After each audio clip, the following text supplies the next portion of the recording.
guys? Fine. How are you? Glad I'm not driving down anymore. What brings you out tonight? I just caught up with what's going on. Just say hello. And Well, you're here on a good night. We've got the public hearing on the budget. Councilman Bill Kidd. It was good.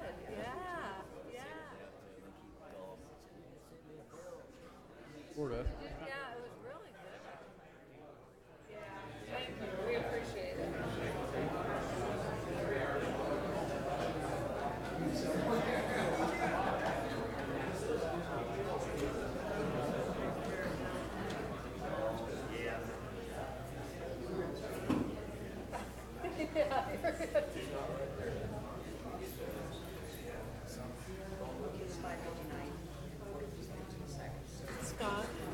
Scott. Yes. I might have to do an invitation. I don't see Tim. Who's supposed to be?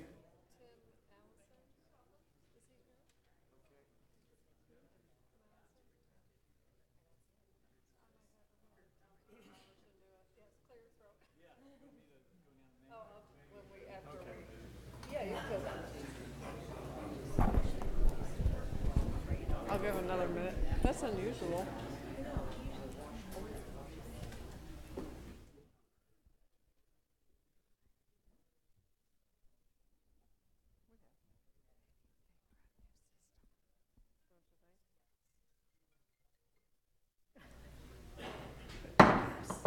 Good evening and welcome to the regular meeting of the Independent City Council for Monday, May 21st, 2018. Our invocation this evening was supposed to be offered by Tim Allison, the chaplain of Kindred Hospice, but I don't see him here tonight, so I've asked Councilman Scott Robertson to please lead us in the invocation. If you would please stand and remain standing for the Pledge of Allegiance.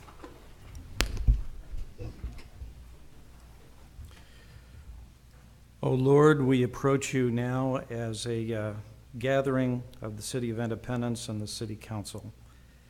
And Lord, we pray that your good spirit may attend us here tonight, that it may bring wisdom and understanding and patience and vision of the best things for the City of Independence. Lord, we give thanks for life and for the sustaining of life and all good things which come from you as the source of creation. We recognize you as the giver of every good and perfect gift. And we pray that your spirit of love and acceptance may dwell with us this evening and may bless this city in the proceedings. We ask in Christ's name. Amen. Amen. I pledge allegiance to the flag of the United States of America and to the republic for which it stands, one nation, under God, indivisible, with liberty and justice for all.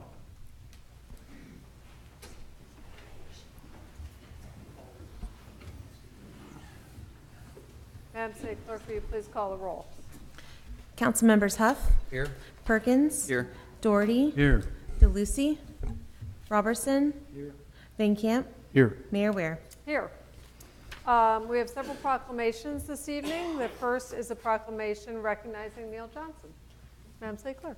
Whereas Neil Johnson taught history and political science at Dana College, Northeast, before coming to the Truman Library, where he was an archivist and oral historian for 15 years. And whereas Neil Johnson, bearing a likeness to Harry Truman and seeing the world in much the same way, launched a new career and hobby as a historian and impersonator of the president about whom he was passionate. And whereas Neil Johnson, having laboriously studied the person of Harry Truman, has significantly enhanced our understanding of the man called Truman. And whereas Neil Johnson has been an important part of telling the Independence story, walking the streets of Independence Square, bringing history to life through the eyes of the President Truman, and proudly reflecting on local influences that helped make Truman into the man he was. And whereas Neil Johnson's portrayal of Harry Truman enhances ours and our visitors' understanding and appreciation for the region's history through his writings, speeches, and political discussions.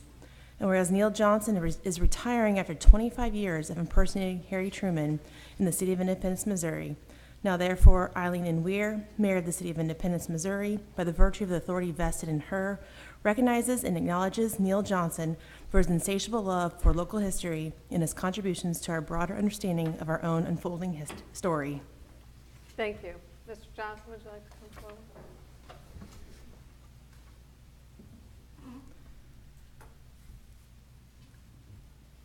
Well, this is not new for me. I do appreciate it. Thank you very much. Appreciate it. Would you like to say a few words? Yeah, Okay, right here at the podium. right here. Yes, sir. Now, but, and I don't necessarily, I probably don't deserve these awards that come my way, but I'm really appreciative when they do. And I really appreciate the chance to promote the legacy of Harry Truman because, well, I met him twice, but he never met me. I was at Whistle Stop speech he gave in Illinois in '48, and I was at the Hoover Library dedication in '62, and got a good picture of him, which is on the cover of my book. We're running low on that supply, by the way. You know? And I really hadn't planned this. But when I retired, I thought I did, from the Truman Library in December of '92, I began teaching a course on the Truman legacy for Park College, now university, here in Independence. And I thought, well, I'll dress up like Truman tonight, you know. And then in April, we had the tree planting, the 150th anniversary of the Oregon Trail. So I was over there just to see what was going on. And the Mayor Carpenter, he looked at me and he says, well, does Truman have something to say? Well, I always have something to say, you know. So, and I certainly knew about Truman and the history of the trails, his involvement with that, so I said a few things. And then the big thing was David McCullough coming out, got the Harry Truman Public Service Award, May 8th of '93, and the next day he was going to sign his book, autograph his book at the house where he lodged. And my late wife was very involved with the Genealogy Society, one of the leaders there. And so they went over there, and I thought, well, I'm going to go over there. And when he gets there, he'll see Harry Truman. So here he came, you know, and we opened the door, and he couldn't believe it. Harry Truman was here to meet him. So, and I was glad to do that. I knew him well by this time. And, you know, from then on, things really happened. I mean, it's been a really fascinating and amazing 25 years. And I'm trying to write a book about it, and I said it's tougher than writing a PhD dissertation, trying to cover over 700 times, you know, being out there. So, at any rate, and I told his oldest grandson once, Clifton Truman Daniel, I said, Clifton, I don't have to pretend. I agree with your grandfather at least 97% of the time, and that's a good batting average. See? So, no, I really do. I don't have to really pretend. So at any rate, I do thank you for it, and whether I deserve it or not, but I've tried to do the right thing, do what Truman would do. Fair deal. Fair deal for everybody, right? So again, thanks very much Thank for you, it. Mr. Johnson. We Yeah. appreciate it very much.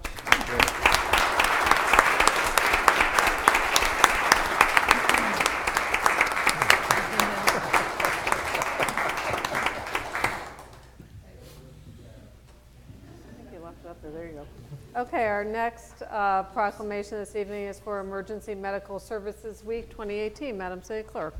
Whereas emergency medical services, EMS, is a vital public service, and whereas the members of EMS teams are ready to provide life-saving care to those in need 24 hours a day, 7 days a week, and whereas emergency medical services embody the true concept of teamwork by recognizing the interdependent relationship among the trauma centers, EMS system hospitals, emergency physicians, emergency nurses, emergency medical technicians, paramedics, firefighters, educators, administrators, and others who are dedicated to saving lives. And whereas the members of EMS teams, whether career or volunteer, engage in thousands of hours of specialized training and continuing education to enhance their life-saving skills.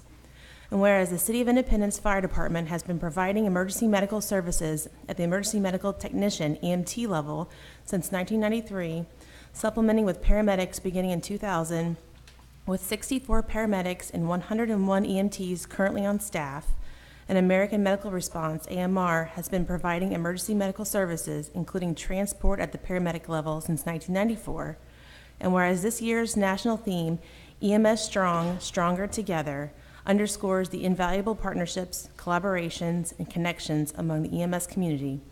Now therefore, Eileen N. Weir, Mayor of the City of Independence, Missouri, does hereby proclaim the week of May 20th through 26th, 2018 as Emergency Medical Services Week, and calls this observance to the attention of the community and encourages them to join in this special observance. Thank you very much. Battalion Chief Dittemore, are you here to accept the proclamation?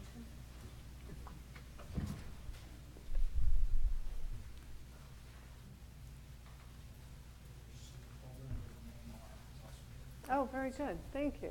Okay, Paul, come on up. Yeah. I didn't see you sitting back there. Thank you very much. I appreciate it.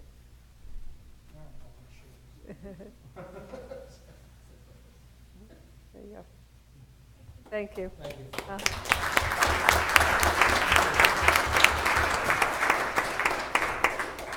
Next, we have a proclamation recognizing National Public Works Week 2018. Whereas public works services provided in our community are an integral part of our citizens' everyday lives, and whereas the support of an understanding and informed citizenry is vital to the efficient operation of public works systems and programs such as water, sewers, streets, highways, public buildings, and solid waste collection, and whereas the health, safety, and comfort of this community greatly depends on these facilities and services, and whereas the quality and effectiveness of these facilities, as well as their planning, design, and construction, are vitally dependent upon the efforts and skills of public works officials, and whereas the efficiency of the qualified and dedicated personnel who staff public works departments is materially influenced by the people's attitude and understanding of the importance of the work they perform. Now therefore, Eileen N. Weir, Mayor of the City of Independence, by the virtue of the authority vested in her by the City of Independence, does hereby proclaim the week of May 20th through 26th, 2018 as National Public Works Week in Independence, and calls upon the citizens and civic organizations to acquaint themselves with the issues involved in providing public works and to recognize the contributions which public works officials make every day to our health, safety, comfort, and quality of life. Thank you very much. And our Public Works Director, Tim Gramley, is here to accept the proclamation.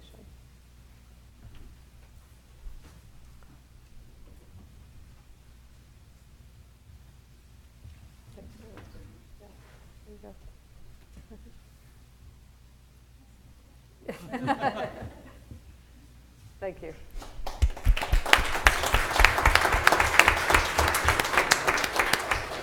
And finally, this evening, a proclamation for Gun Violence Awareness Day. Madam City Clerk.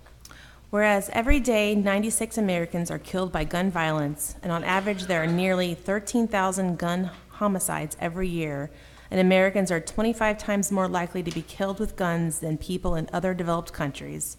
And whereas protecting public safety in the communities they serve is the mayor's highest responsibility. And whereas support for the Second Amendment rights of law-abiding citizens goes hand in hand with keeping guns away from dangerous people. And whereas mayors and law enforcement officers know their communities best and are the most familiar with local criminal activity and how to address it, and are best positioned to understand how to keep their citizens safe. And whereas in January 2013, Hadia Pendleton, a teenager who marched in President Obama's second inaugural parade and was tragically shot and killed just weeks later, should have been now celebrating her 21st birthday. And whereas to help honor Hadia and the 96 Americans whose lives are cut short and countless survivors who are injured by shootings every day, a national coalition of organizations has designated June 1st, 2018, the first Friday in June, as the 4th National Gun Violence Awareness Day. And whereas the idea was inspired by a group of Hadia's friends who asked their classmates to commemorate her life by wearing orange, they chose this color because hunters wear orange to announce themselves to other hunters when out in the woods, and orange is a color that symbolizes the value of human life. And by wearing orange on June 1st, 2018, Americans will raise awareness about gun violence and honor the lives of gun violence victims and survivors. And whereas we renew our commitment to reduce gun violence and pledge to do all we can to keep firearms out of the wrong hands and encourage responsible gun ownership to help keep our children safe.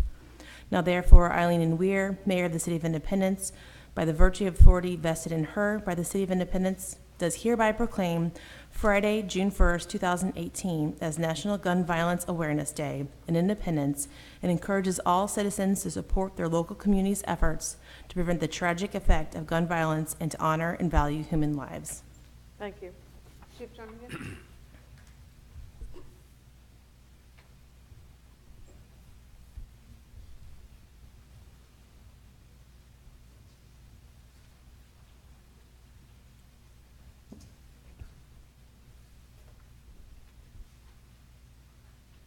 Thank you very much.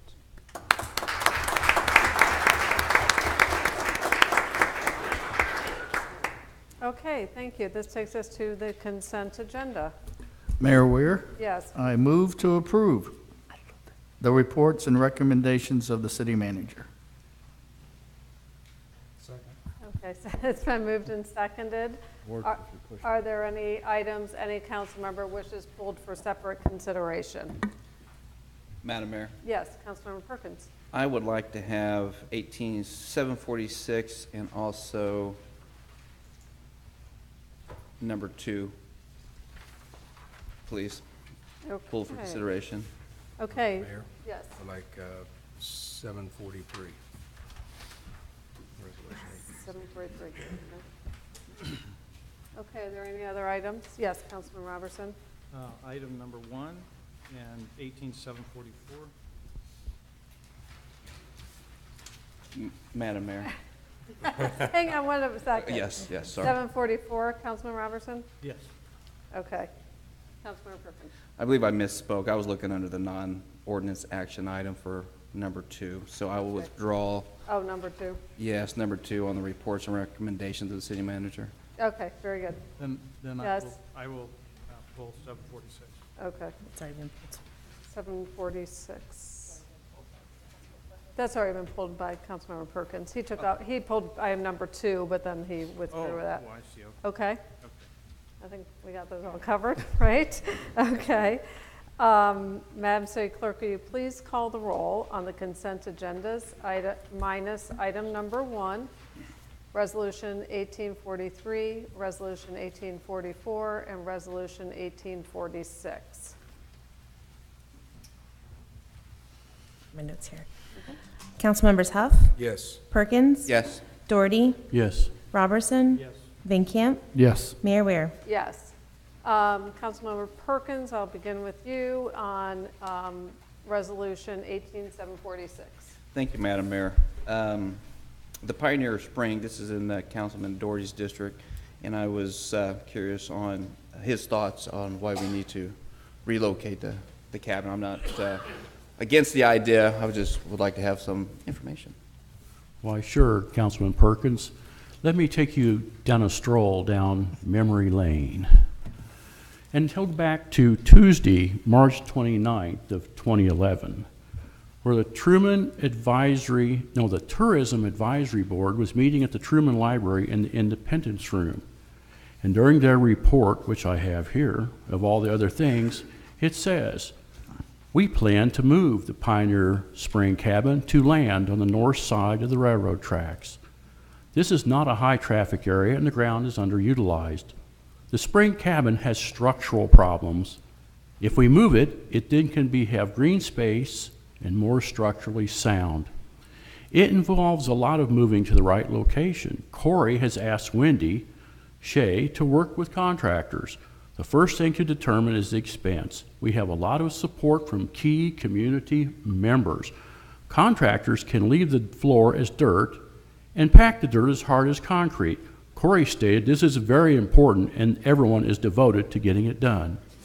As we further take our stroll down memory lane, we go to a council study session on January 23rd of 2012. During the council study session, where of course the prior mayor and prior council members that actually we have none here that were there at the time, goals for 2012 were renewed, including completing the master plan for the National Frontier Trails Museum renovation to renovate and revive the Pioneer Spring Cabin as part of a complete Trails Museum campus. Complete and implement a brand image in preparation for upcoming special events. As we further travel down that memory lane, we then go to October 28th of 2011. Council meeting here. Section 2, appropriations are hereby increased in the tourism department, the amount of $34,840 for the National Frontier Trails Museum complex development, which was this cabin. We go now to Section 2, Tourism Fund, Restricted Fund Balance, 2011-2012, the operating budget. It tells the budget, and in that budget is the tourism director wants $34,000, this amount to be appropriated for the tourism fund for the relocation of the Pioneer Spring Cabin at the National Frontier Museum site plan. Now we have $34,000 on that. As we further travel down memory lane, we come to April 2nd of 2012, where we find approval during the regular meeting of the council to the change order number 1 to purchase order 134193 to Yeager Architects in the amount of $23,100 for planning on how to move the National Frontier cabin to the Frontier Trails Museum site in the master plan. This change order will bring the total amount of purchase order to $57,940. So this was not something that just came out of thin air. This was discussed, approved, vetted out by community leaders since 2011. It now sits as an eyesore in the corner with no chimney, with tin clobbered up on the side of it, very little maintenance. It's not open, you can't go in it. It really needs to be part of a complete Trails Museum project. I'm asking that we disassemble it, and then we would reconstruct it over at the appropriate historical site. Now, that could be any of them, but the Frontier Trails Museum makes the most sense. And put it back together, put the chimney on it, open it to the public, where you can see what trail life would be as people ventured west. So this is what my resolution does, is you know something? The mistake they did in 2011, they didn't put a date on it. So it never happens. Somehow or another, that's the way the independents used to work. Well, this has got a date. We're going to see that thing relocated, put back together. It's going to be a beautiful part of our tourism, and I think this is a great deal. I appreciate you supporting it. Thank you, Mr. Perkins. You're quite welcome. I'll call for approval for Resolution 18746. Is there a second? Second. Okay, thank you. Discussion, Councilman Robertson. Thank you, Mayor. I do think probably it is a good idea to move the cabin and probably locate it, like you said, over there by the Three Trails Museum, the Alton Depot, and some of the other historic properties. I guess my concern is that the former councils and mayors that approved this didn't follow through. And Doesn't look like it. But maybe it was because there wasn't the money back then. I really don't know why. Well, no, it's in appropriation. They appropriated the money right here by council action. It was appropriated, but they spent it on something else, or they didn't have the money to spend. I don't know what happened to the money, but they appropriated it. So my main concern, council member, is how are we going to pay for it now? Because we're right in the middle of the budget process. This is not in the budget. It's not in the budget for tourism or the historic properties that I'm aware of. And so I know it's going to take some money. That $34,000 from 2011 is not there. Well, I don't know if it is or not. So I would at least like to defer the date until we get process through the city manager's office that maybe they can come up with the funds, because that's really what it's going to take. And I don't want us to have to take money away from one of the new police officers that we're going to hire, and we might have to. I mean, we're hoping to hire new police officers, and this could cost us one of those officers. No, that's not incorrect. That's incorrect. This came originally out of the tourism fund, And I would certainly recommend that this would be in the Tourism Fund and part of the National Frontier Trails Museum, and could make a budget recommendation in about 2 weeks if that'd make you happy to put that money in there. Well, I would like you to amend the budget. I would love that. And Thank you until so much. Until we amend the budget or have it as part of the resolution, I think we should put it off, Okay. because it's not in the budget. Well, I can make it in the budget, and I would like to go ahead with it, because that's the whole problem. We've put it off, put it off, put it off. And we ought to find out what happened to the money. Maybe it's in the bank drawing interest. So we're gonna pass it without it being in the budget. Yes. And- Well, I don't know that. You know, we're gonna have to poll the whole board here and find out. I don't know. Maybe here in a little bit we'll know that answer. Madam Mayor, Yes, Councilmember Perkins. throw my little 2 bits in. We're on the first reading of the Nolan Road ICD expansion, and correct me if I'm wrong, Mr. City Manager, that's going to go to Truman Road, is the expansion of the CID. Will that take it to the Truman Road side? Yeah, that's correct.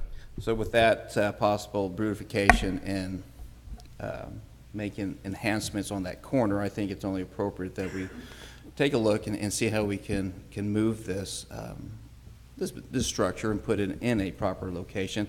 And we can, I'm going to make some budget requests to council member later on today. We have until June 18th, I think, is when we are going to vote on this and pass our budget for this year. So we have time to continue working. I brought my budget books that are marked up, and they will continually become marked up as we get to that time. So I'm confident we can find the resources to do so. Any other comments or questions? Yes, Councilmember. Is there a motion? Yes, there's been a Yes. motion and a second for approval. Yes. Yes. Yes. And then we have discussion. If there's no further discussion, Madam City Clerk, will you please call the roll? Councilmembers Huff, Yes. Perkins, Yes. Doherty, Yes. Robertson, No. Van Camp, Yes. Mayor Ware. Yes. Resolution passes. Councilmember Huff, 18743. Yes, I want to speak a little bit about this. I'm a lifelong resident of Independence, and I'm committed to redeveloping that western side of Independence. And that includes quality housing and safe neighborhoods. This housing incentive plan for the police puts these police out living in the neighborhoods. And this is in efforts to support that western independence and support our law enforcement. There's a lot of communities doing this, like Minneapolis and Atlanta. And this helps stabilize the neighborhoods by the police being present there. And I move for approval of Resolution 18743. Second. It's been moved and seconded. Is there any discussion? Hearing none, please call the roll. Councilmembers Huff, Yes. Perkins, Yes. Doherty, Yes. Robertson, Yes. Van Camp, Yes. Mayor Ware. Yes. Resolution passes. Councilmember Robertson, you have item number 1 and resolutions 18744. You take them in whichever order you'd like. Okay. So item number 1 has to do with the Cigna third-party administration, the Stay-Well open access. So I just had a couple questions and just wanted to raise a couple questions if I could. So in looking at the PowerPoint that was sent to us with that, on, I believe it's the 3rd page of that PowerPoint, it talks about the reinsurance. So in the reinsurance data, there's 2 years that are missing, 15 and 16. So I didn't know during those 2 years whether we had marketed that and somebody else did the reinsurance other than Cigna. And I wondered if we would be marketing or asking for bids on the reinsurance going forward, because it looks like the other years that are listed here have all been with Cigna except for those 2 years. So that's one of the questions. Councilmember, I'll ask Human Resources Director Deborah Craig to come up and answer your questions. Deborah Craig, Human Resources Director. Yes, the reinsurance is actually bid by Lockton, who is our insurance agent, every year, and Cigna was the successful bidder for every year. What they actually come and talk to the Stay-Well Committee along with City Manager's office about, they go out to market, And depending upon the previous year and our experience, sometimes we have a lot of bidders and sometimes we don't because of our experience Okay. So it is bid out, that's what I. every year. Yeah. And will it be going up? Because it didn't say, what, 2018? We- On the sheet, it only goes to 2017. We expect it probably will. This year, we've already had, I may ask Lauren, because I know she's, as the acting finance director, she just sent this report out today. We've had 30 claims in excess of, pardon me? 36 claims? Yeah, in excess of, how much? 25,000.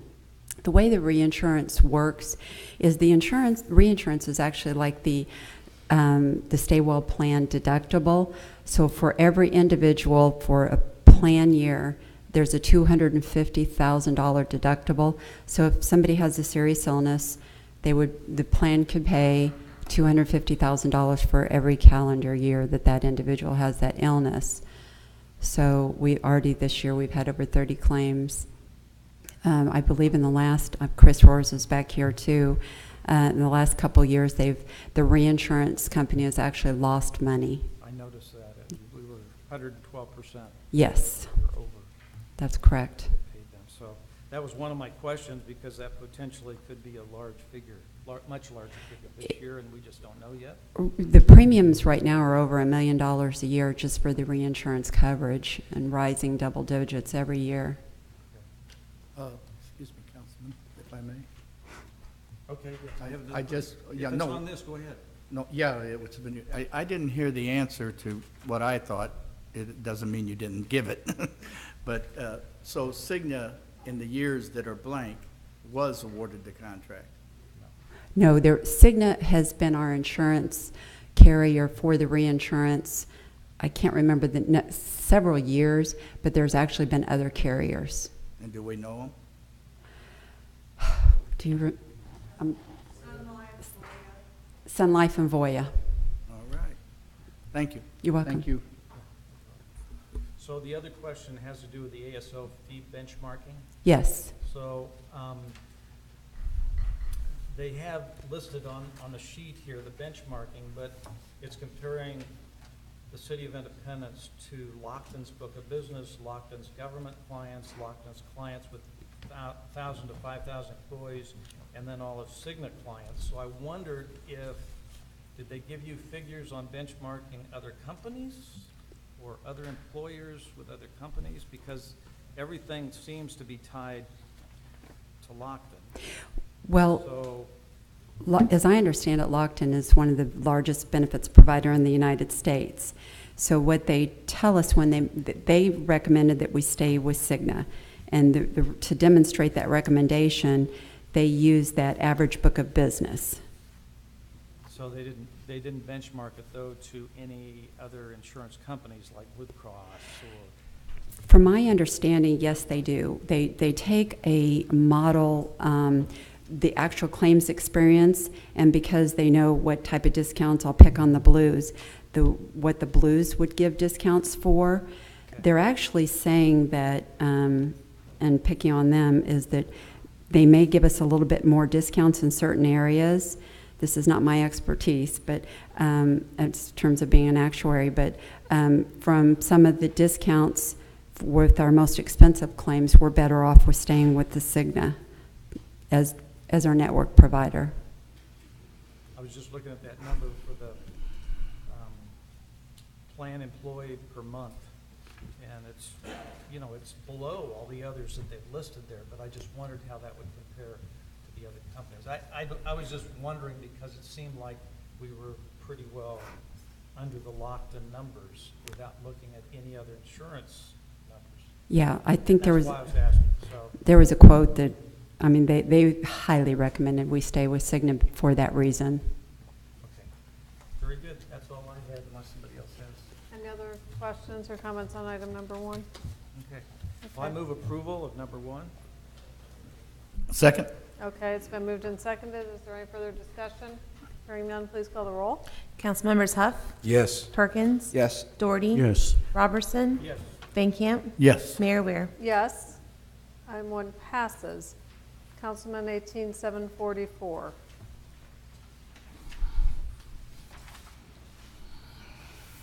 Yes, Mayor, I had some questions about why we are wanting, or Councilmember Huff is wanting us to put up display boards at City Hall and the Utility Center. We have not discussed this at a study session. We haven't discussed how this would help as far as publicity versus the internet like we're doing now. So I just wondered if I could ask Councilmember Huff to explain some of his background and reasons and why we shouldn't discuss this further before we actually take any action. Well, this is just for the city manager to look into it. But number one, we have the internet and everything else, but it seems like people just they're not informed about what's going on here. For instance, we had a planning meeting that was canceled last Tuesday. Public's in here, there's nobody around until that time. Well, if we had that board out there that says, hey, it's canceled today, then, you know, it's things like that in the city cleanups and stuff like that, it would be something controlled from within here. I was part of that too. You know, we don't even have our address on this building. I just noticed that today. On this side. Oh, is it on this side? Yeah. It's You on always that come side. down that right. It's on that side, but not this side, yeah. That's what it is about So though. I- It's communication. I guess the other question is, how would we pay for it? Because we're, you know, like with the other resolution, we're in the middle of this budget discussion now, and the budget is actually printed. The city manager and the assistants are doing the presentations to the public, and so how might this affect the budget, and should we have a budget line item? Well, that's what I sent it to him to see if he could, what he'd come up with price-wise and everything else, and we go from there. So I'm not real sure what it'd cost. Just seemed like we're having a lack of communication out here with the public and everything here, so. Yes, Councilmember? So this is an exploratory Yes. method? All right. This actually, I do want to just chime in. I don't recall ever really having a study session about this or discussing it in any formal way, but it has been something that has come up several times. Eric, I see, is nodding his head back there because I believe it was either our Parks Commission or our Tourism Commission who did make a suggestion that it would be beneficial to have some public display boards that would help us to communicate things to the public. I'm certainly in favor of any and all methods that we can use to let people know what's going on. My biggest frustration is when people say something happened and they didn't know about it. So I think it's fine to take a look at this. It's been something that's sort of been on the list for some time as another possible communications tool.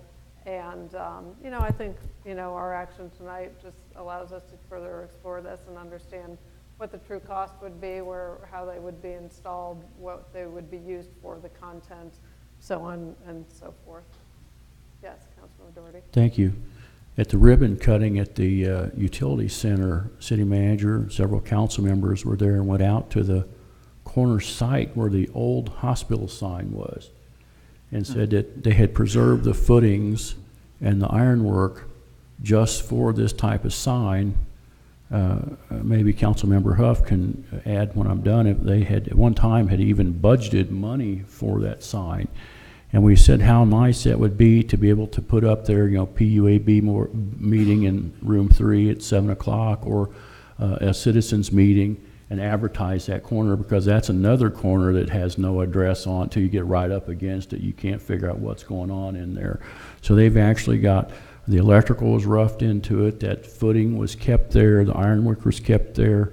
And what was it, 2 years ago, when we cut the ribbon, the discussion was for that being one of the locations. So we never put it on a formal resolution, we never put it up for a vote, but we've been talking about that one for a while, and it's just time to get the public informed about our meetings that we have and the various things. And where we put the one up here by the city hall, whether it's out near our farmers market to advertise an upcoming event, or city council meetings, or planning and zoning meetings, I think this is the way of the future. These electronic messaging boards, that they're very instantaneous, and especially with all the traffic flow we have on this corner. So I think it's really a neat thing to at least look into the feasibility of it. And we're not committing any money. We're just It appears to me on this resolution, we're just doing a feasibility and a what if and what would it cost us, and maybe some ideas of size. Thank you. Move approval, 7.4. Second? Okay, it's been moved and seconded. Is there any further discussion? Hearing none, please call the roll. Councilmembers Huff, Yes. Perkins, Excuse me, yes. Doherty, Yes. Robertson, Yes. Van Camp, Yes. Mayor Ware. Yes, resolution passes. This brings us to our public hearings. Our first public hearing this evening is for the application by Jay and Lori Howard requesting a rezoning from R12 to family residential to I-1 industrial for the property located at 401 North Kiger Road. This is new information only. Mr. Scannell. Yes, Mayor and members of the council, my name is Tom Scannell, Community Development Director. There's no new information to report on this case. Okay, this public hearing is closed. Are there any comments or questions from the council? Madam City Clerk, if you would please. Oh, I'm sorry. I didn't see. Well, I was curious, and I read a little bit of the background from the Planning Commission because the staff has not recommended approval of this application. And so I was concerned about some of the concerns that were expressed in the background information here. Can you answer any of those? Mr. City Manager? Yes, I'd ask Tom Scannell to provide us an update on that. The biggest concern that staff had was that the old comprehensive plan, the 1993 comprehensive plan, as well as the current comprehensive plan, had identified the area as residential. This is directly across the street from a single-family subdivision. At the Planning Commission meeting, there were no residents there that spoke in opposition to this rezoning, and thus the Planning Commission had recommended approval.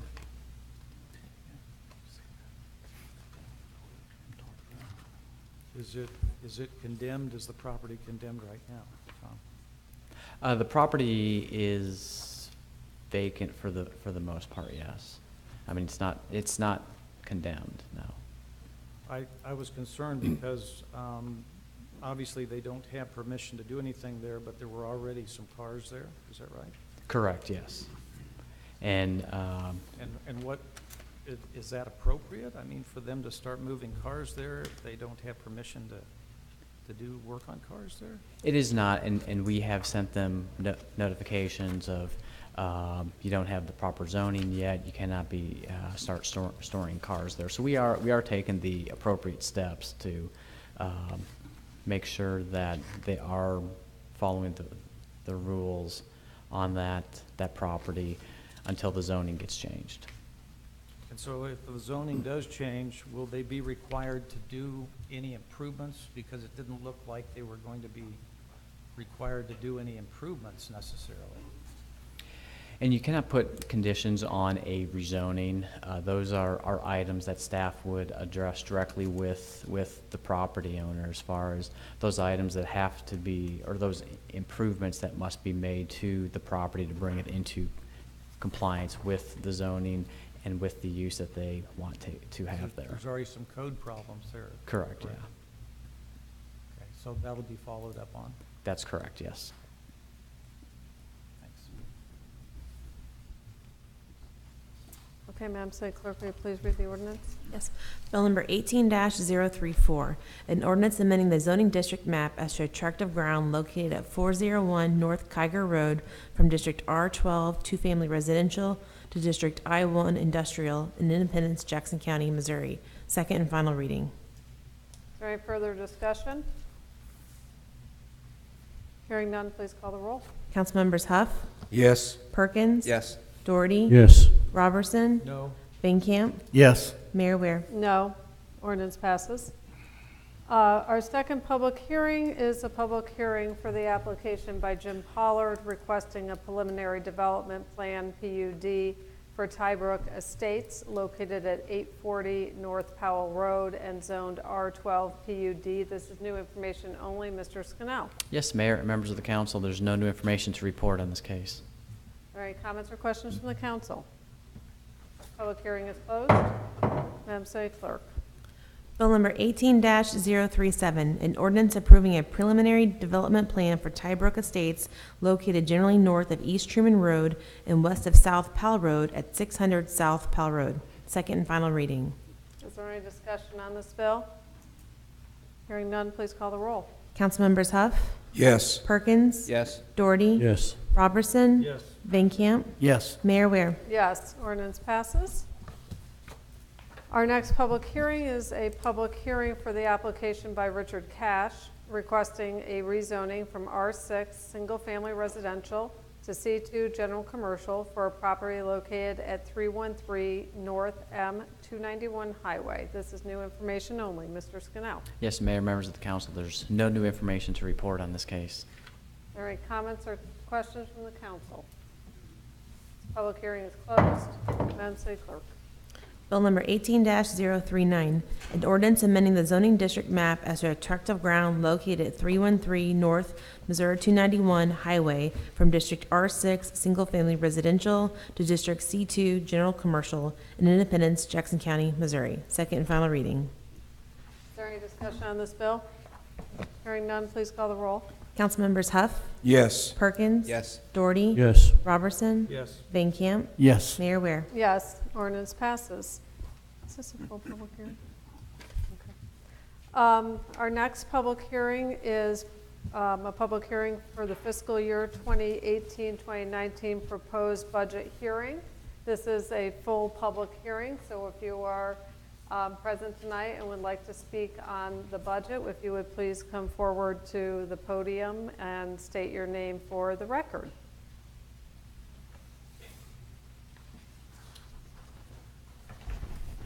Good evening. My name's Christopher Roars. I've been up here wearing some different hats a number of times. Tonight I am here because I am the representative of the Loggers Retirees Group. Because of that position, I also sit on the Staywell Committee. I'm not here tonight to decide what the numbers are in your budget. I'm here tonight because I've got 476 retirees out of almost 1,000, over 900, who were promised back in 2009 to be able to keep their percentage of the premiums that they pay at what was then a current 83-17% split, 17% paid by the retiree.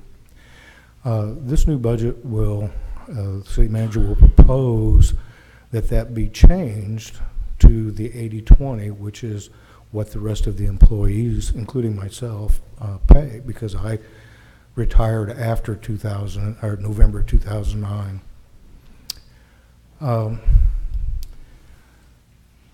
It's not a lot of money, but these people are, because they retired before 2009, they're some of our older retirees. They're the ones that are depending on this. They're pretty much on fixed income. The reason it came about was because at that time, the city went from, and I can't remember what plan it was called, but our employees received 2% for retirement until they hit Social Security age, and at that point it went to 1.5%. The city changed and went to a 2% for life. And in that process, the city employees went from non-contributory to contributory. In other words, 4% of their base salary to contribute towards their own insurance or toward their own retirement in the loggers plan. The retirees who retired prior to that going into place could not get the new higher retirement plan. And the city manager at that time promised them that and that was really about the only thing he had left, was to promise them that their percentage split would stay the same. Historically, we've created castes or different levels. We've got employees who are on the 1.5% or 2% until Social Security, and then 1.5% from there on. We've got those that are at 2%. We had those at the time we went to 80/20. Had some that were at the 83/17, and we changed. But we don't change, haven't historically changed those in the past. And that's what's happening now to those 476 employees who spent their life, their career here in Independence, and they've kind of been banking on that. So when that issue comes up, I'd like for you to take consideration of what's happening there. I believe, and Mr. City Manager, you can correct me, about $138,000 is what that costs, or what it will gain per year. I'm not sure what the cabin will cost to move. If it was $54,000 then, it'll probably be $80,000 or $90,000, now. And if we can find that kind of money, I think we should be able to find $138,000 for our retirees who have left the city in good standing. That's all I have to say. Thank you very much, unless you have any questions. Thank you, Chris. Appreciate you coming. Thank you.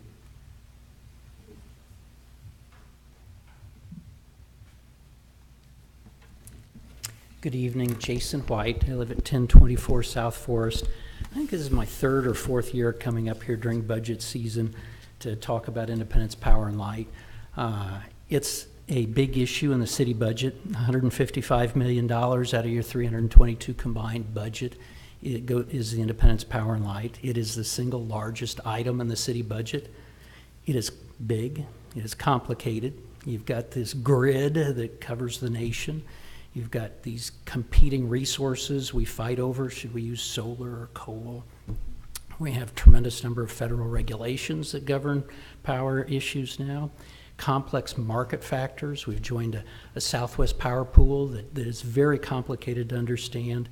It is big, it's complicated. You all stand to be credited for some environmental steps in the last few years. The shutting down of 2 coal power plants, the increase in the purchase of wind and solar, and we're going to see more solar, and that's all great stuff. But there's still significant issues that need to be confronted, and we're encouraging you to do so. In July of last year, we had the first real audit of Independence Power and Light was released. That raised questions of how the operation has been managed in the past. 2/3 of the employees there feared retaliation for reporting policy violations. Less than 1/2 of the employees felt that the accusations of harassment would be handled fairly and timely by management. There was an extremely low level of respect for the department leadership at that time. We didn't have a well-run power and light department. So we're big, we're very complicated, we're not particularly well managed. We're not doing much. We produce less than 3% of our electricity that's used. That number has stayed steady for quite some time. The only production facility we've got left is antiquated. I can say that because they built it when I was born, 1958. Yet we're contemplating $135 million to renovate it, another $135 million to take care of other power generation opportunities. We are headed, you very recently approved another rate study. That's a significant sum of money, and that will mean that once again you'll be considering a rate increase. We have brought forward on a repeated time that our rates are too high. The National Association of Municipal Power Companies points out that rates between municipally owned and investor owned should be about a 10% variation, actually 13% last year. Right now, our residential rates are about the same with KCP&L in some areas. My sister still pays less in Blue Springs because she's on that part of KCP&L that's not the other part of KCP&L. And our commercial rates are ridiculous. Just recently, we had a chance for some business here in the community, and we lost it, moved to Blue Springs, and the newspaper article pointed out one of their driving factors was our high electric rates. Blue Springs is covered by Kansas City Power and Light. We've got to deal with the rate issue. We decided to spend $5 million more than we needed to tear down Missouri City. You just tossed away a $40 million plus savings on advanced metering over 15 years. The entire metropolitan area is using advanced metering. You can't move anywhere in the metro area without having a smart meter. Over half the nation is using them. You asked for an extra 6 months to study it. You had staff looking at issues. You had the PUAB looking at issues. You had the Board of Health looking at issues. You had the fire department looking at issues. And at the end, you made a decision that didn't follow with a $500,000 investment in consulting services, when you had the opportunity to settle the issue for a small group of people that had passionate concerns and provide a savings to the rest of us of an estimated over $40 million over 15 years.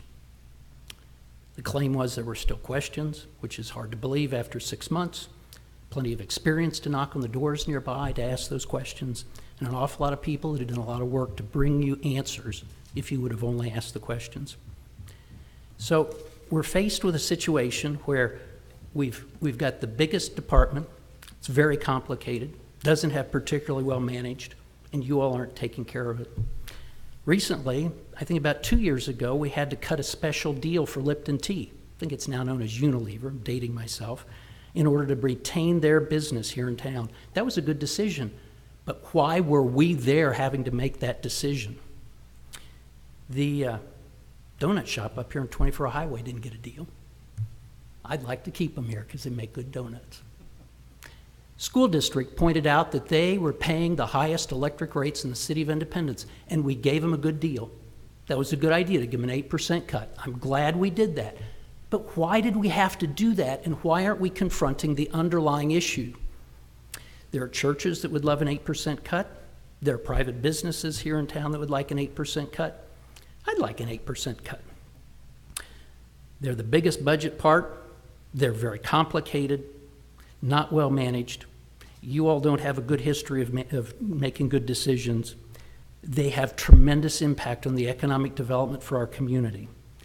I really think you need to figure out how to tackle the rate issue so that we can have rates that are comparable where they should be for a municipally owned company, which would mean millions of dollars back in citizens' and businesses' pockets. So my ask is more focus on the core issue of electric rates and independence. Thank you. Thank you. Are there any other speakers? Public hearing is closed.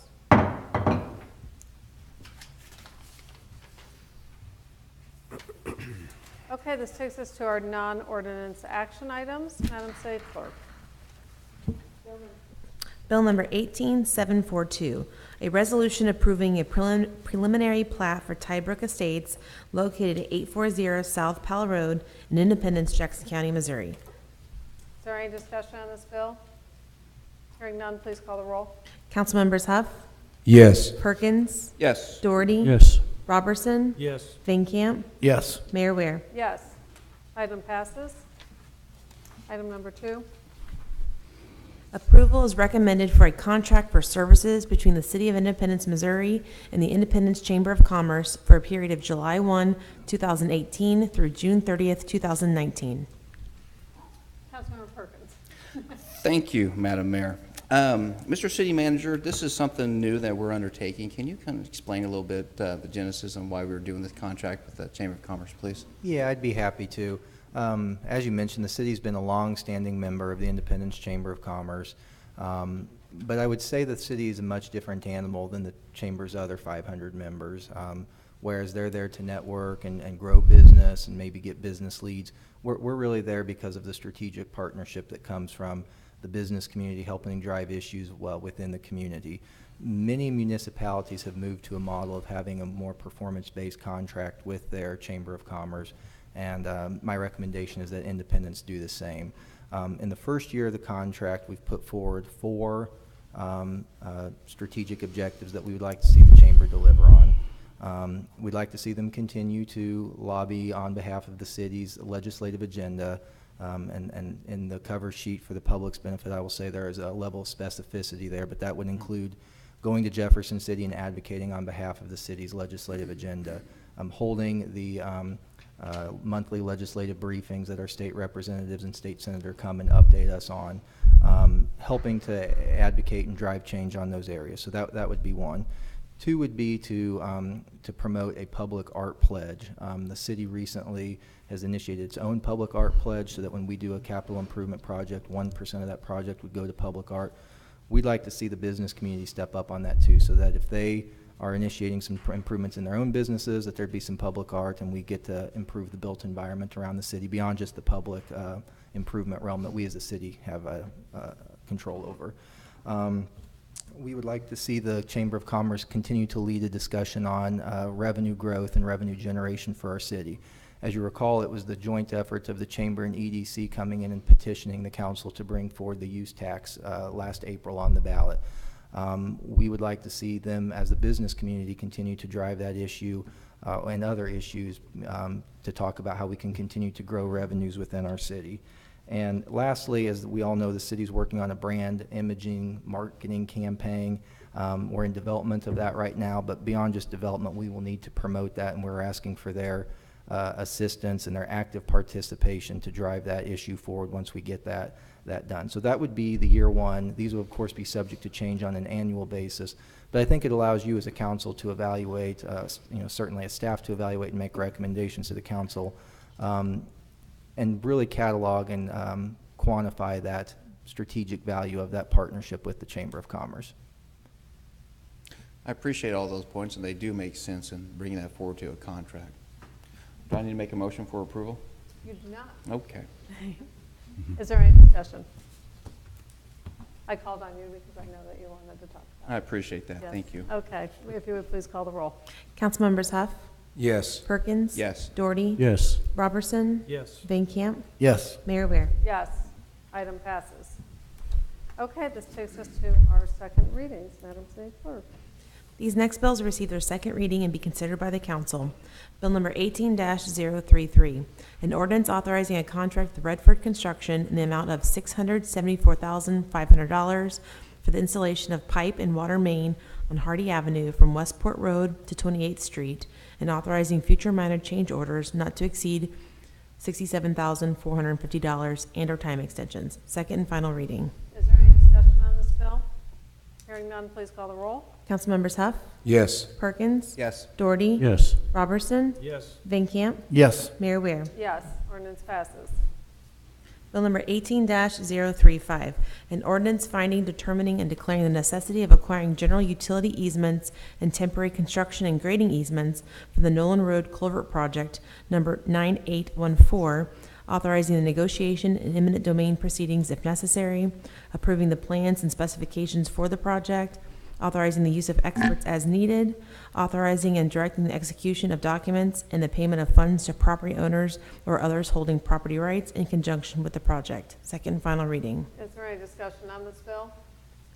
Hearing none, please call the roll. Councilmembers Huff, Yes. Perkins. Yes. Doherty. Yes. Robertson. Yes. Van Camp. Yes. Mayor Ware. Yes, ordinance passes. Bill number 18-036, an ordinance establishing the Department of Utilities, replacing the position of Director of Power and Light with the Director of Public Utilities, and naming Assistant City Manager Mark Randall as the Director of Public Utilities pursuant to Sections 3.14 and 5.13 of the Charter of the City of Independence, Missouri. Second and final reading. Is there any discussion on this bill? Hearing none, please call the roll. Councilmembers Huff, Yes. Perkins. Yes. Doherty. Yes. Robertson. Yes. Van Camp. Yes. Mayor Ware. Yes, ordinance passes. Bill number 18-038, an ordinance vacating a portion of the right-of-way of East 42nd Street and a portion of the right-of-way of the island at the intersection of East 42nd Street and East 42nd Terrace. Second and final reading. Is there any discussion on this bill? Hearing none, please call the roll. Councilmembers Huff, Yes. Perkins. Yes. Doherty. Yes. Robertson. Yes. Van Camp. Yes. Mayor Ware. Yes, ordinance passes. Bill number 18-040, an ordinance authorizing and directing the city manager to execute an amended development agreement with Little Richard's Family Restaurant Incorporated. Second and final reading. Is there any discussion on this bill? Hearing none, please call the roll. Councilmembers Huff, Yes. Perkins. Yes. Doherty. Yes. Robertson. Yes. Van Camp. Yes. Mayor Ware. Yes, ordinance passes. Madam Mayor, Yes, thank you. Member Doherty. Thank you, Madam Mayor. Madam Mayor, I move to rescind the motion relating to the 2018 Asphalt Street Overlay Project, which was adopted at our May 7th, 2018 council meeting, and would need a second. Second. It's been moved and seconded. Is there any discussion? Yes. Thank you. You know, just sitting here thinking about it, well, you know, Councilmember Roberson's right. We really ought to find the money for that little cabin, and I just found more than enough. Also came to my attention that sadly, we don't have lowest and best language in every bid we take. This one has to be lowest bid only. I'm concerned that there could be possible litigation and would like to go back to the original bidder, which was lower. Okay, so is there any further discussion? So the motion is to rescind, I'm sorry, Councilman Perkins? Councilman Doherty, can you repeat the motion again, please? I move to rescind the motion relating to the 2018 Asphalt Street Overlay Project, which was adopted at our May 7th, 2018 council meeting, which would rescind the vote for a possible substitution or amendment. Thank you. I was making sure I heard everything correctly. No problem. Yes, Councilman Robertson. Just a question. Will that lead to another motion then to pass? Yes. Please call the roll. Councilmembers Huff, Yes. Perkins, Yes. Doherty, Yes. Robertson, Yes. Van Camp, Yes. Mayor Ware. No. Motion passes. Madam Mayor. Yes, Councilmember Doherty. Thank you, Madam Mayor. Madam Mayor, I move to substitute from Superior Bowen to Idecker, the original low bidder, and would need a second on that also. Second. Second it. It's been moved and seconded. Is there any discussion? Yes, Madam Mayor. Yes. As we said, that I'm concerned of possible litigation, that we didn't take the low bid. When we did it originally, although I supported, I've rethought that, and we didn't have 100% of the council either. I would like to see the city manager make sure going forward that we have low bidder and best bidder language in there. I think to avoid possible litigation, I feel that we would have that this will be the best way to go. That's why I'm making that motion to substitute. Madam Mayor, Yes, Councilmember Perkins. Mr. City Manager, will that change our procurement process in any drastic way to add this type of language? Lowest and best. No, in a word, no. I don't have this particular agreement in front of me tonight, so I can't speak specifically to it. I know that different contracts, invitations to bid, requests for proposals, straight up bids, they vary and fluctuate some. I know that staff, our acting finance director and assistant city manager Lauren Palmer is working with our procurement manager Russ Pankey to bring forward some recommendations to the council on a number of procurement issues, and the council's made clear the direction to bring forward some changes to the local labor preference and things like that. I would need to speak to staff specifically a little bit more about that following the meeting, but in a word, no, not a drastic change. Some of that language, to a degree, like I said, with some of the contracts is already baked in, but so we would just need to look specifically at how this contract relates to that directive and work from there. But in a word to your question, no. Thank you. Is there any further discussion? Yes, Councilmember Robertson.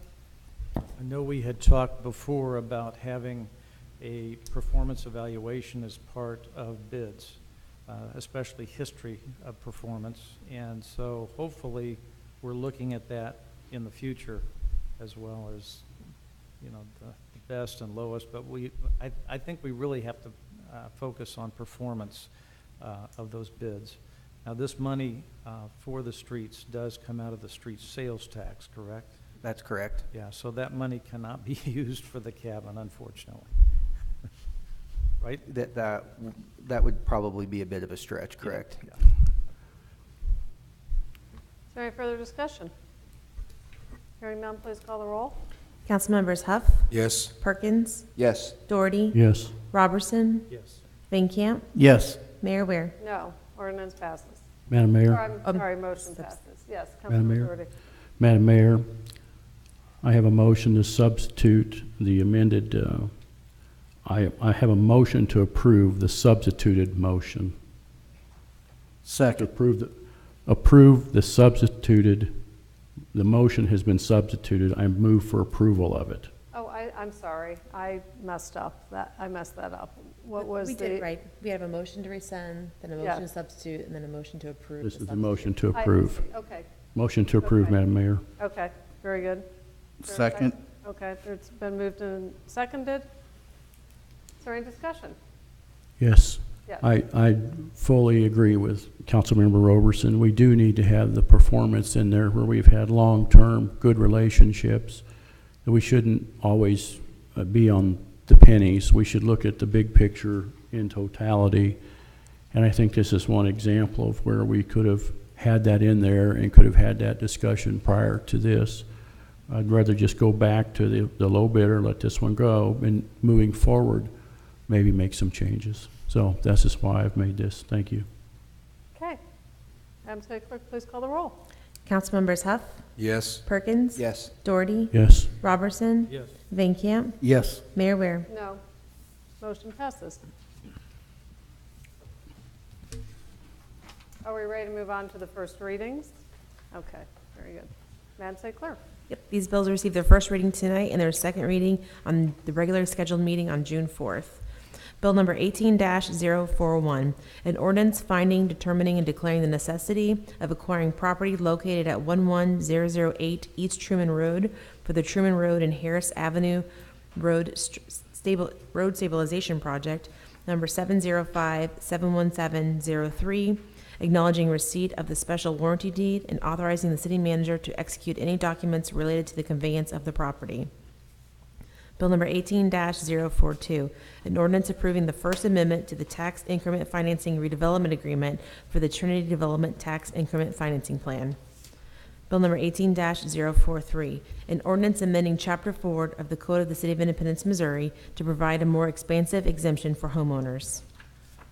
Okay, thank you very much. This takes us to council member comments. I'll start on my right with Councilmember Doherty. Well, thank you, Madam Mayor. Madam Mayor, I was out today in a very large Kansas City business and talking to them. Of course, I'm always proud that I'm from Independence and serve Independence. And the office manager was the owner's wife and said, well, I live in Independence also. And these people, very affluent, could live anywhere. And they live up off of Winter Road. And they said, please tell the mayor and the council what a great job they've done in starting to eliminate the eyesores, the bad housing, the dilapidated buildings. They said they've really noticed a difference and really support us and said, keep up the good work. Thank you very much. Appreciate that. Councilmember Perkins. Thank you, Madam Mayor. I've got a couple things here. We've had a kind of a busy day and a great weekend. And first of all, citywide cleanup was today. Haven't heard any exact numbers of how much trash and debris and whatnot we picked up, but we had a great turnout. I know a bunch of us here, city staff was here volunteering their time. We had a couple in the back there, Mark McDonald. They were helping out. I was at 291 and Truman Road helping out, so it was a good time. Curious to hear about numbers and see how much stuff we picked up. It was really good. Number two, speaking about collaboration and stuff. Inglewood Police Substation, everybody knows where that's at by the Inglewood Cafe. A good collaboration right there. Monty Short owns that building. He has allowed our city to house our police individuals there for a number of years. His roof was not looking its best, so I've reached out to our roofing friends, Collins Roofing at 24 Highway. They came out Friday and put a new roof on there. So make that building look really good. Looks nice. They added about $1,800 worth of free product and labor, so that is an awesome collaboration. Number three, we have, to my understanding, we have about 4 RFPs that have been let out today. Is that correct, Mr. City Manager? I believe that is correct. And one of those is for the Comprehensive Health Building out in Inglewood, so we are moving forward with that. So we are looking forward to hearing any type of responses that will come back. But we've acquired that building some weeks ago, so we've moved forward with requests for proposals to see what we can do with that building and move that side of the town forward, Inglewood forward. And number 4, Madam Mayor, if I may, I was quick quick. I was slow on the draw to discuss a couple budget items with the public hearing for the budget. If the council would indulge me, I would bring forth an idea and some thoughts to perhaps direct our city manager, if that's okay with you guys. As far as I'm concerned, budget hearings, the budget's been a topic tonight, obviously. All things are on the table every year, and our staff, city manager and his office, and our city staff has done a great job proposing a budget to us. One aspect I would like for us as a city to take a look at and is what the IEDC does. We pay them $170,000 a year, and I would open up for comments and thoughts and ideas from the council to have our city manager kind of review that this year and just bring forth some benchmarks. What are they producing there? What can we look at? What type of issues they're working on? Just kind of look at them a little bit more close this year, this budget year. And does that sound like that's making sense coming across? Yes, Madam Mayor, members of the council, we've had some discussions with Tom Lesnick of the Independence Economic Development Council about reopening that contract, and really in the same vein of what we did with the Chamber of Commerce contract this evening, of setting some new, revised, updated performance objectives and performance benchmarks. As you know, the city is part of the Bloomberg What Works Cities consortium, and this is one of the things that we've been challenged to do, is really drive towards performance-based contracting in local government. So I think that's an appropriate thing for us to try to look at, and it's a discussion that we have initiated at least preliminarily, and we can continue to advance that with Tom and the IEDC. Well, I think our due diligence is to make sure that all of our funding is getting a stretch, and we're doing our due diligence with monitoring that. Certainly. Thank you. That's all I have. Thank Okay. you. Councilmember Huff. I have nothing this evening. Councilmember Robertson. Thank you, Mayor. I have two things. First of all, I was contacted a week or so ago by a representative of Spire, which is the name of the new gas company. It used to be Missouri Gas Energy. He gave me some. Microphone on? Is it not working? Sorry. Maybe it's my voice. Oh, you can hear me better now. I was contacted a couple weeks ago by a representative of Spire. I've known he and his family that live in Independence.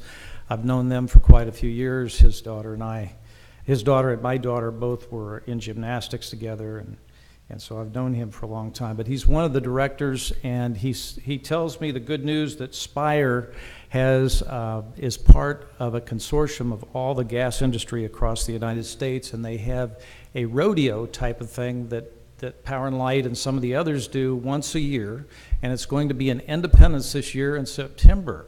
It's going to be at Independence.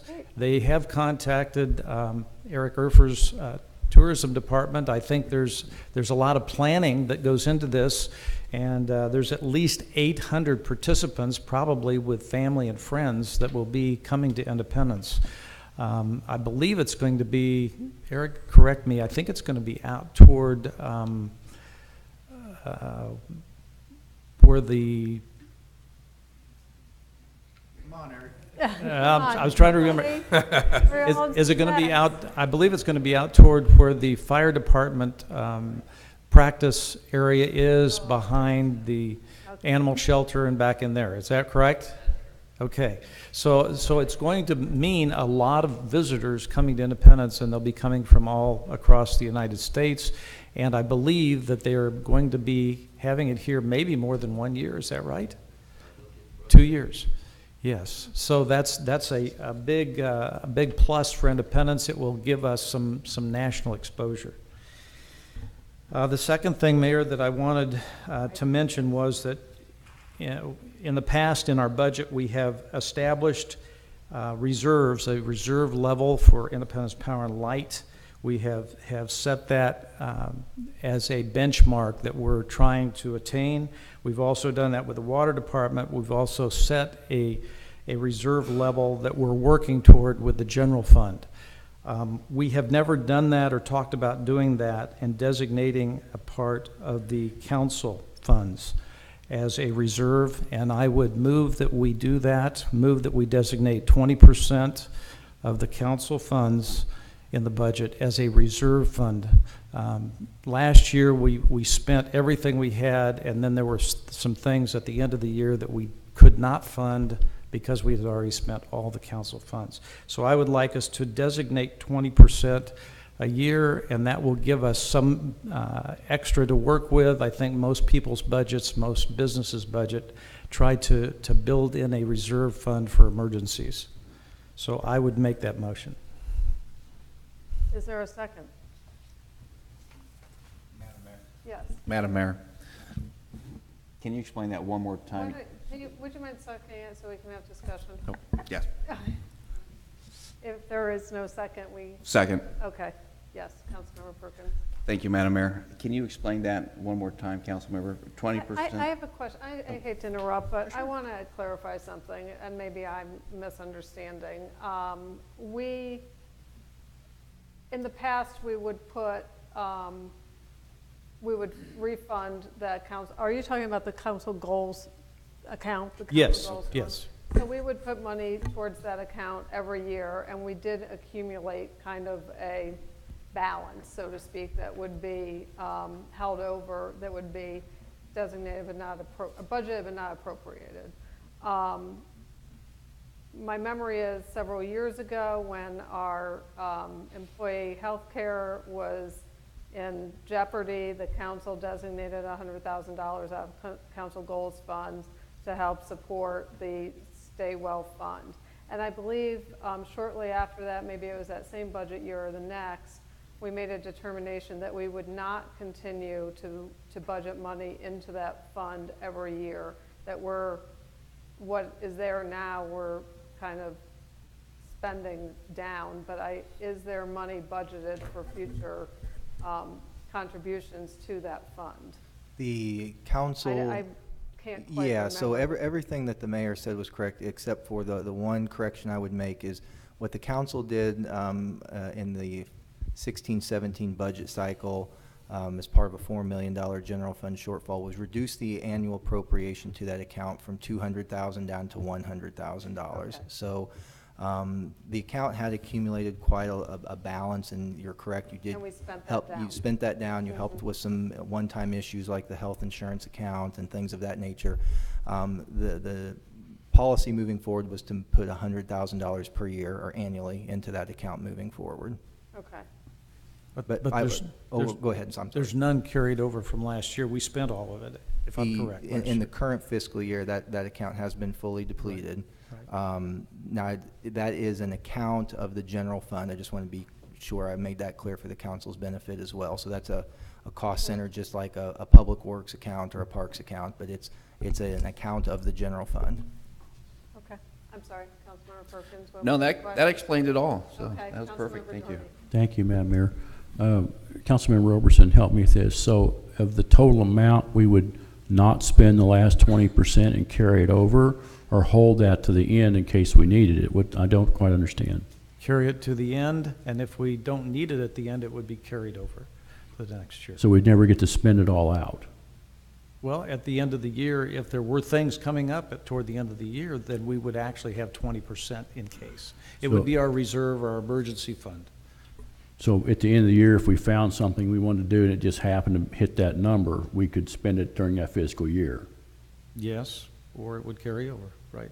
So really okay, I'm kind of, now I got the concept. So what I don't get is, what's the difference of we just voting it into spending it? I mean, it's really the same thing, isn't it?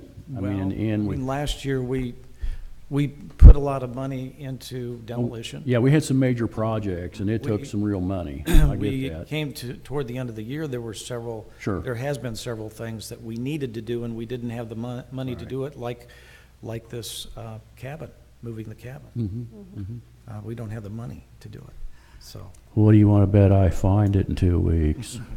So, just historically speaking, I mean, this topic of the council goals fund has been one that's been, gone on and on. And really in past budgeting, it was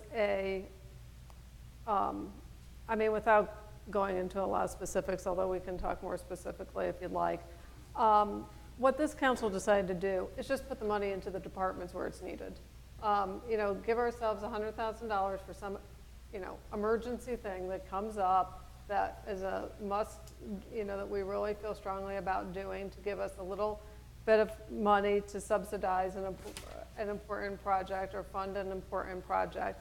But the council goals fund did accumulate, it gave $250,000 every year, and that money kind of built up over time while our departments were struggling to do code enforcement, to mow grass, to keep up our parks. And we just said, this council said, just put the money where it's needed. It doesn't need to sit in this special fund that the council has control over. So, I guess with only $100,000 a year to spend, which isn't very much, we could spend that on one demo if we one historic site improvement or whatever we decide. I would hate to limit ourselves to having to save that having to set up kind of a savings account for that money. As Councilman Doherty says, it's our discretion how it's spent. So if if we want to deplete it all halfway through the year, that's up to us. If we feel like we want to save some until, if something comes up later, that's fine too. I think it's one of the few accounts that if we do have money left over, we can carry it over until the next year, so we're not required to spend it all. So I don't know if I would support that motion tonight, but I think it's something that's worth further discussion. Hasn't it been brought It's been forward? moved and seconded, yes. Seconded, so does that require a vote? Yes. Unless, yes. Madam Mayor? Yes. I'll do you one better. Back in historical times when I was on the council the first time, I'm looking at faces at Bela and Dan and a few others over there. Remember when we had $400,000 in our strategic goal funds, but those days are long gone and over with, for sure, so. Wow. Okay. If there's no further discussion, we'll call the roll on the motion. Sorry. Councilmembers Huff, No. Perkins. No. Doherty. No. Robertson. Yes. Van Camp. No. Mayor Ware. No. Anything else, Councilman Robertson? No, that's it. Okay. Let's keep talking about that and come up with some maybe policy about how that money is to be spent. I think that's a good idea. Councilmember Van Camp?